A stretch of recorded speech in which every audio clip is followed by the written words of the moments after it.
Hello everyone, good morning. आज मैं तैयार होके जा रही हूँ मार्कंडेय महाराज जी के दर्शन करने।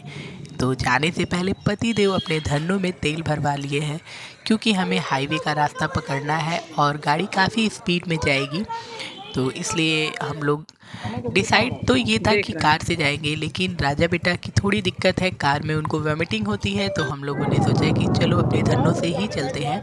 और दूरी काफ़ी लंबी है, 100 किलोमीटर के आसपास है। तो हाईवे वाला रोड पकड़ना सही था। और यहाँ पे हम लोग एंजॉय भी कर रहे हैं। कुछ देर बाद मैंने फेस को कवर कर लिया था, क्योंकि बहुत सारे धूल उड़ रहे थे रास्ते में।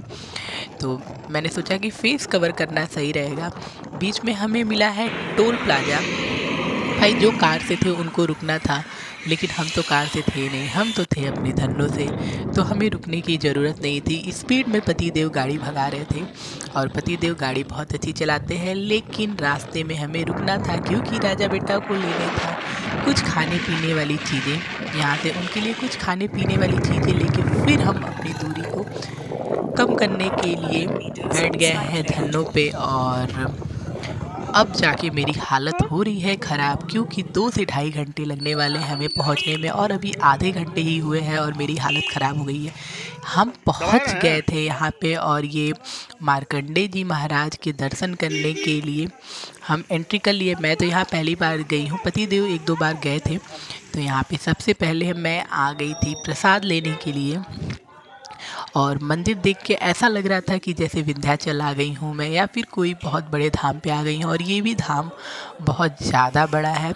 तो यहाँ पे हम लोगों ने ले लिया है प्रसाद, राजा बेटा को भी साथ ले लिए हैं। और अभी 12 साढ़े 12 हम लोग बजे निकले थे घर से, और यहाँ पे बज रहे हैं ढाई। और 2:30 बजे भी अंदर जाके मुझे पता चला कि बहुत ज़्यादा भीड़ है। राजा बेटा बहुत ज़्यादा एंजॉय कर रहे थे, मैं भी बहुत ज़्यादा एंजॉय कर रही थी। लेकिन राजा बेटा को रास्ते में कुछ ना कुछ खाने को चाहिए होता है। मैंने बोला कि चलो हैंड वॉश आपको अंदर जाके कराएंगे। और यहाँ बहुत सारी दुकानें लगी थी, जिसमें बच्चों के खिलौने से लेके श्रृंगार के सामान तक की सारी चीज़ें थी। चूड़ी वगैरह, प्रसाद, मतलब जो भी चीज़ें थी काफ़ी अच्छी अट्रैक्टिव लग रही थी। तो यहाँ पति देव तो सब जान रहे थे, क्योंकि वो पहले भी आ चुके हैं। मैं तो पहले नहीं गई थी, तो मैं आ गई थी यहाँ पे। और काफ़ी ज़्यादा मान्यता है इस मंदिर की। और यहाँ पे कुछ दूरी पे नदी भी है, तो अभी मैं नदी भी दिखाऊंगी। बाद में मुझे पता चला था कि नदी है। तो यहाँ पे अगर पहले पता हुआ होता, पति देव मुझे पहले बताए होते, तो पहले हम लोग वहाँ से स्नान करके फिर आते। लेकिन मुझे पता नहीं था, तो पहले हम लोग आ गए थे दर्शन करने के लिए। और भीड़ देख के मुझे लग रहा था कि 2 से ढाई घंटे तो आज लगने वाले ही हैं दर्शन करने में।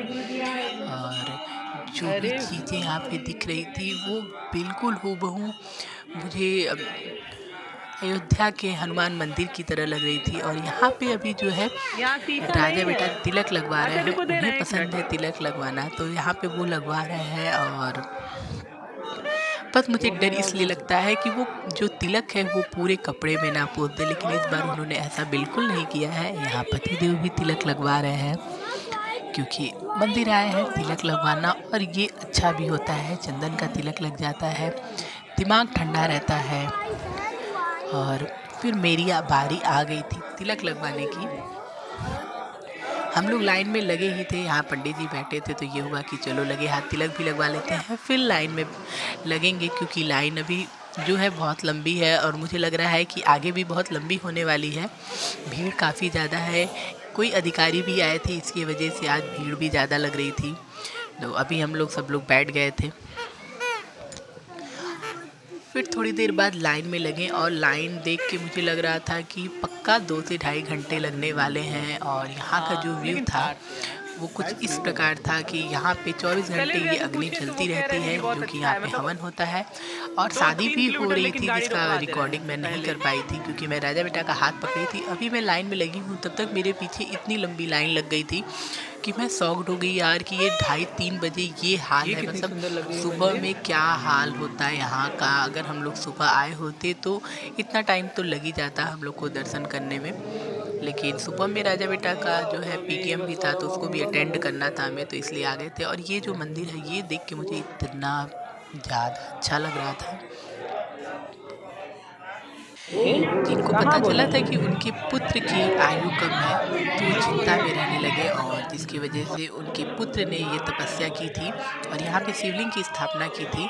तो ये जो हम लोग दर्शन कर रहे हैं, ये मार्कंडे जी महाराज के दर्शन कर रहे हैं। यहाँ पतिदेव भी दर्शन कर लिए थे, मैंने भी पहले अच्छे से दर्शन किया, फिर निकलते निकलते एक छोटा सा क्लिप तैयार कर लिया था और फिर यहाँ पे आ गए थे गेट पे दर्शन करने के लिए, क्योंकि अंदर बहुत ज़्यादा भीड़ थी। अंदर आप अच्छे से पूजा नहीं कर सकते हैं, तो यहाँ पे हम आराम से पूजा कर सकते हैं। फिर यहाँ पे आ गई थी मैं दर्शन करने के लिए। यहाँ पे राजा बेटा भी दर्शन कर रहे हैं। यहाँ ये माँ संतोषी का मंदिर है और मैं जो भी प्रसाद ली थी वो वहाँ पे नहीं चढ़ा पाई थी, वहाँ पे सिर्फ हम जल चढ़ा पाए थे।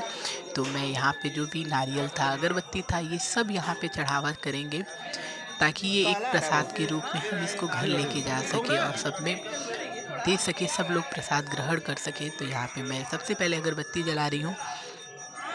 राजा बेटा परेशान है कि मम्मा यहाँ पे खिलौना कहाँ मिलता है। मतलब मेरा बच्चा जो है अलग ही दुनिया में रहता है, उनका मैं कुछ नहीं कर सकती हूँ। जैसे जैसे बड़े होंगे वैसे वैसे समझदार होंगे। अभी मस्ती कूट कूट के भरी है। और पति देव जो है मुझे यहाँ की मंदिर के बारे में बता रहे थे कि ये बहुत अच्छा लगता है यहाँ पे, तुमको जब मैं घाट दिखाऊंगा तो तुम देख के शॉक्ड हो जाओगी। मैं कुछ ऐसा ही उम्मीद कर रही थी कि घाट देखने के बाद क्या होता है। यहाँ पे मैं पूजा करने में लग गई हूँ। वाराणसी से 30 किलोमीटर दूरी है, हमारे शहर से ये 96 किलोमीटर की दूरी पे है और यहाँ तक पहुँचने में जो मुझे टाइम लगा था वो लगा था 2 घंटे 20 मिनट। और यहाँ पे जब मैं आई तो मैं शॉक्ड ही थी देख के, मंदिर इतना अच्छा लग रहा था। फिर यहाँ पे जो है राजा बेटा नारियल फोड़ने की कोशिश कर रहे हैं, जो कि उनसे नहीं फूट रहा है, लेकिन वो हटते नहीं है किसी भी काम से पीछे। तो यहाँ उनको पापा सिखा रहे थे उनके कि कैसे फोड़ते हैं। और यहाँ पे जैसे ही ये फूटा, जैसे ही पानी इसका चढ़ाया, राजा बेटा तुरंत लेके उसका पानी पी लिए। और यहाँ पे पति देव चढ़ावा करने के बाद राजा बेटा को नारियल दे दिए थे।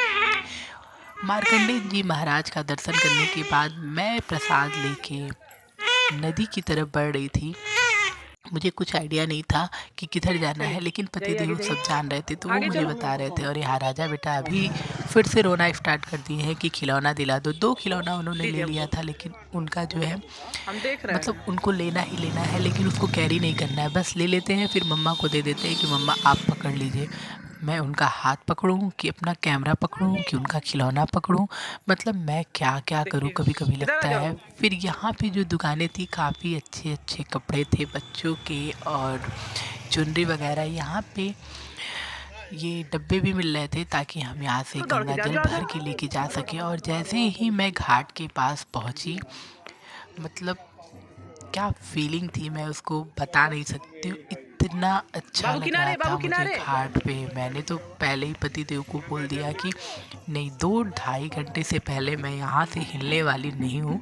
तो वो बोल रहे थे कि नहीं जल्दी जाना है, बिकॉज ऑफ घर पहुँचते पहुँचते शाम हो जाएगी और ठंडी लगेगी, राजा बेटा को हो जाएगी दिक्कत। लेकिन फिर भी मैं यहाँ पे अभी आप देख सकते हैं कि एक जोड़ा जा रहा है जो कि अभी शादी हुई है। तो यहाँ पे आए थे गंगा माता का दर्शन करने के लिए। उसके बाद ये जो व्यू है घाट के पास का, ये सब कुछ अभी नया बना हुआ है, रिसेंटली बना हुआ है। तो सब कुछ नया नया अच्छा लग रहा था देख के मुझे। राजा बेटा तो नदी देख के ही खुश हो गए, क्योंकि वो नदी अभी तक नहीं देखे थे, छोटा मोटा ही ऐसा देखे थे, इतनी बड़ी नदी वो नहीं देखे थे।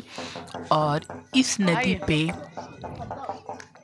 संगम है गंगा और गोमती का, और ये साइबेरियन पक्षियाँ यहाँ पे आती हैं। और क्यों आती हैं, कैसे आती हैं, इसका रीज़न तो आज तक किसी को भी नहीं पता चला कि वो कब इस ठंडी के मौसम में यहाँ पे कैसे आ जाती हैं, कहाँ से आती हैं। और ये देख के इतनी ज़्यादा खूबसूरत लगती हैं कि बताया नहीं जा सकता। और राजा बेटा इतना ज़्यादा एक्साइटेड थे ये सब कुछ देखने के लिए, समझने के लिए कि क्या ही बताऊँ। और एक्साइटमेंट तो मुझे भी थी कि कितना अच्छा लग रहा है यार, कितना सुकून है यहाँ पे। और यहाँ पे आंटी जी बैठी हुई थी, जो प्रसाद लेके बैठी थी कि यहाँ पे जिनको भी गंगा जी की पूजा करनी है वो बाबू यहाँ हट से जा, बाबू प्रसाद हट ले जा। सकते हैं। उसके साथ साथ वो नमकीन और लाई भी लेके बैठी थी। यहाँ पति देव बच्चे को सिखा रहे हैं कि तैरना कैसे है पानी में। उन्हें ये नहीं पता है कि राजा बेटा हर चीज़ में एक्सपर्ट होने वाले हैं और वो अभी पापा से जिद कर रहे थे कि मुझे पानी में जाना है, पापा प्लीज़ मुझे पानी में जाना है। देखिए सब लोग नहा रहे हैं, तो मैं भी उनको कन्विंस कर रही थी कि बेटा नहीं जाना है, लेकिन वो कहाँ किसी की बात सुनते हैं और जिद करने लगे। यहाँ मैं जब रिकॉर्डिंग कर रही थी तो राजा बेटा कहीं और ही निकल रहे थे, लेकिन पापा का ध्यान बिल्कुल उन पे था और अभी राजा बेटा की जिद को हम पूरी करने जा रहे हैं। वो पापा के साथ पानी में जा रहे हैं नहाने के लिए। और पानी जाइए। इतना ज़्यादा ठंडा था कि मुझे बिल्कुल मन नहीं था जाने का, लेकिन राजा बेटा इतना खुश नज़र आ रहे थे। बस मुझे ये डर लग रहा था कहीं उनको ठंडी और ना अंदर लग जाओ, जाए, पैर में नहीं भीग रहा। लेकिन भगवान की और कृपा अंदर से उनको जाइए, ठंडी नहीं लगी और गिरेंगे वो थोड़ी। बिल्कुल सही हैं। अरे और नहीं। अभी वो पानी में एंजॉय कर बाबू रहे और हैं, अंदर जा, पतिदेव भी पापा का हाथ एंजॉय पकड़ कर के। रहे हैं। मेरा भी मन था हाथ कि पकड़े मैं रहिए जाऊं उसका। और मैं पानी में गई। पानी में जाने के बाद जो मज़ा आया मुझे, मैं उसको बता नहीं सकती। और यहाँ पे ये जो पंछियाँ उड़ रही हैं एकदम पास से, सर के नीचे, सर के ऊपर से जा रही थी ये सब, मतलब इतना अच्छा लग रहा था। फिर ऐसा कोलाहल सा मच रहा था, उनकी चींची की आवाज़ इतनी अच्छी लग रही थी। और ये मैं पतिदेव को बोल रही थी कि जाइए कुछ लेके आइए इनको खिलाते, तो वो कह रहे हैं कि रुको यार जाता हूँ, अभी अभी तो बाबू खेल रहा है, खेलने दो।